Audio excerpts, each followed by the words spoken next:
అందరికీ నమస్కారం. Epic story లైన్స్కు స్వాగతం. శ్రీ గురు చరిత్రలోని అధ్యాయం 17. శ్రీ గణేశాయ నమః, శ్రీ సరస్వతీయై నమః, శ్రీ గురుభ్యోం నమః. ప్రస్తావన: ఈ 17, 18, 19 అధ్యాయాలలో శ్రీ నరసింహ సరస్వతి స్వామి యొక్క అవతార లీలలకు ముఖ్య రంగస్థలమైన అమరపురము అంటే నరసోబావాడి క్షేత్ర మహత్యాన్ని, అక్కడ శ్రీగురుడు చేసిన లీలలను వర్ణిస్తుంది. ఆయన ఒక మూర్ఖ బ్రాహ్మణుని తలపై తన చేయి పెట్టి సకల విద్యా పారంగతుడిగా చేశాడు. ఇలాంటి లీల శ్రీ స్వామి సమర్థులు 1856, 78 జీవిత చరిత్రలో చూడవచ్చు. పేద బ్రాహ్మణ దంపతులకు భుక్తి ముక్తులను ప్రసాదించాడు. ఇలాంటి లీలలు కూడా శ్రీ స్వామి సమర్థ శ్రీ షిరిడి సాయిబాబా జీవిత చరిత్రలో చూడవచ్చు. గంగానజుడనే భక్తుడి చేత క్షణకాలంలో త్రిస్థలి, కాశీ, ప్రయాగ, గయా క్షేత్రాల యాత్ర చేయించాడు. ఇలాంటి లీల శ్రీ తాజుద్దీన్ బాబా జీవిత చరిత్రలో చూడవచ్చు. శ్రీ దత్తాత్రేయ స్వామి నేటికి ఎలాంటి సద్గురు రూపాల్లో మానవులను ఉద్ధరిస్తున్నారో వీరి చరిత్రలో మనం చూడవచ్చు. అది గుర్తుంచుకొని మనము ఈ పారాయణ చేయాలి. శ్రద్ధాయుతమైన ఈ అధ్యాయం పారాయణ ఆయా క్షేత్ర దర్శనంతో సమానం. దేవి తనను ఆశ్రయించిన విద్యాహీనుడితో శ్రీగురువును ఆశ్రయించమని చెప్పిన లీల సప్తశృంగీదేవి కాకాజీ అనే భక్తుడితోనూ, చిన్నకృష్ణ అనే భక్తునితోనూ స్వప్నంలో శ్రీ మహావిష్ణువు సాయిబాబాను ఆశ్రయించమనడంతో సరిపోతుంది. దేవతల కంటే సద్గురువు అధికుడని ఈ లీలలకు అర్థం. శ్రీరామకృష్ణ పరమహంసతో కాళీమాత కూడా అద్వైతానుభూతిని పొందడానికి తోతాపురి అనే గురువును ఆశ్రయించమనడం గమనార్హం. ఇష్టదేవతోపాసన విక్షేప దోష నివృత్తి కోసమేనని, ఆత్మజ్ఞానానికై శ్రోత్రియుడు బ్రహ్మనిష్ఠుడు అయిన గురువును ఆశ్రయించాలని ఉపనిషత్తులు చెప్పిన దాన్ని ఈ లీలలు బలపరుస్తాయి. ముముక్షువుకు సద్గురువును ఆశ్రయించడం అత్యావశ్యకమని ఈ అధ్యాయం తెలుపుతున్నది. మానవమాత్రుడైన గురువును ఆశ్రయించిన వారిని కూడా ఆ రూపంలో అనుగ్రహించి తరింపచేయవలసిన సద్గురువేనని క్రిందటి అధ్యాయంలోని చివరి లీల తెలుపుతుంది. శ్రీ సాయి తామే సకల సాధు స్వరూపినని భక్తులకు అనుభవమిచ్చిన లీలనెంతగానో ఇది పోలి ఉన్నది. కనుకనే శ్రీగురుడు స్వయంగా పురాణోక్తమైన గురుసేవా వృత్తాంతాలను మన ముందటి అధ్యాయాల్లో చెప్పారు. కథ ప్రారంభము.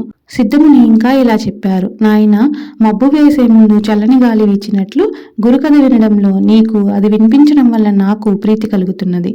శ్రీగురుని భక్తుల పాలిట కానమదేనువు, కల్పవృక్షము అయిన ఈ శ్రీగురు చరిత్ర నీకు చెబుతాను విను. శ్రీగురుడు కృష్ణాతీరంలో బిల్లవటి నది వద్దనున్న మేడి చెట్టు దగ్గర శాక్తోక్తంగా చాతుర్మాసం చేశారు. అది వినగానే నామధారకుడు నమస్కరించి, స్వామి, భగవంతుడైన శ్రీగురుడు తపస్సు అనుష్ఠానము ఎందుకు చేశారు? అందరికీ అన్నీ సమర్పించగల ఆయన భిక్ష చేసుకునడం ఎందుకు అని అడిగాడు. సిద్ధయోగి, నాయన, భగవంతుడైన శివుడు త్రిమూర్తి స్వరూపుడైన దత్తాత్రేయుడు భిక్ష చేయలేదా? మహాత్ములు తీర్థయాత్ర చేయడము, తపస్సు చేయడము, భిక్షనెత్తడం భక్తులను ఉద్ధరించడానికే గాని సాధకులకు సన్మార్గం చెప్పడానికి మాత్రమే చేస్తారు.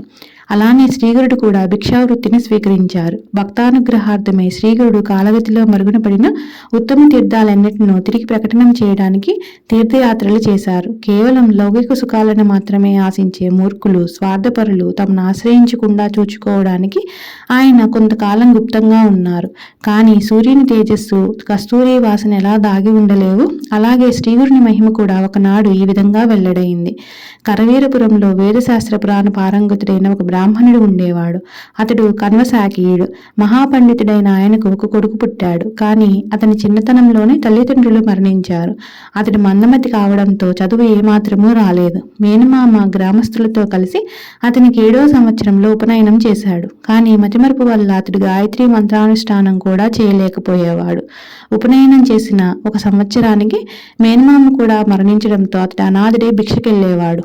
ఊళ్ళోని జనం అతన్ని, ఒరే మందమతి, అంతటి మహాపండితుని పేరు చెడగొట్టిన నీవు ఎందులోనైనా దూకి చావరాదా? నీ జన్మ వ్యర్థం. విద్యావంతుడు వయసులో చిన్నవాడైనా అతని ఎక్కడికి వెళ్ళినా సోదరుని వలె విద్య అతని వెంట ఉండి అతని కీర్తి, గౌరవం లభించేలా చేస్తుంది. అతని శరీరంలో సర్వదేవతలు నివసిస్తారు కనుక అతడు వయోవృద్ధులను కూడా పూజనీయుడే.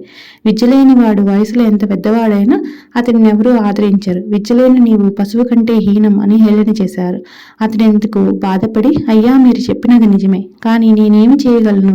పూర్వజన్మలో నేను విద్యాదానం చేయలేదు కాబోలు నాకు ఈ దుస్థితి ఏర్పడింది. దయతో నాకు విద్య అలవడేందుకు ఉపాయం చెప్పండి అని ప్రాధేయపడ్డాడు. అతనికి విద్య చెప్పి చెప్పి విసిగిపోయిన విప్రులు, నీకిక జన్మలో విద్య రాదు, నీవు భిక్ష చేసుకుని బ్రతకడానికి కూడా పనికిరావు, నీ వలన నీ వంశమే భ్రష్టమైంది అని నిర్ణయించేవారు.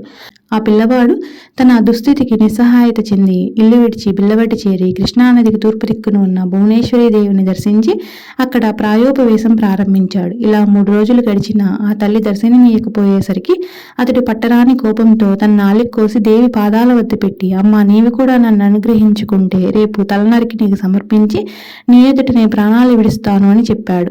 నాటి రాత్రి దేవి అతడి కల్లో కనిపించి, నాయన, అలా అలగవద్దు. కృష్ణానదికి పడమటి తీరాన ఉన్న మేడి చెట్టు కింద తపస్సు చేసుకుంటున్న సన్యాసి సాక్షాత్తు శివుని అవతారము, అపార శక్తివంతుడు, నీ కోరిక తీర్చగలడు అని చెప్పింది. అతడు వెంటనే నిద్రలేచి బయలుదేరి శ్రీగురుని దర్శించి సాష్టాంగ నమస్కారం చేశాడు. శ్రీగురుడు ప్రసన్నులై అతని శిరస్సు మీద తన చేయి నుంచి ఆశీర్వదించారు. అతనికి వెంటనే నాలుక రావడమే కాక సకల విద్యలు సిద్ధించాయి. కాకి మానస సరోవరం చేరి రాజహంసగా మారినట్లు, పరుశువేది స్పర్శతో ఇనుము బంగారమైనట్లు శ్రీగురుని హస్తస్పర్శ వలన ఆ విప్రకుమారుడు మహాజ్ఞాని అయ్యాడు. శ్రీగురుని నివాసం వలన ఆ స్థలం మహామహిమ గలదయింది. శ్రీ దత్తాయ గురువే నమః. శ్రీ శ్రీపాద శ్రీ వల్లభాయ నమః. శ్రీ నరసింహ సరస్వతియే నమః.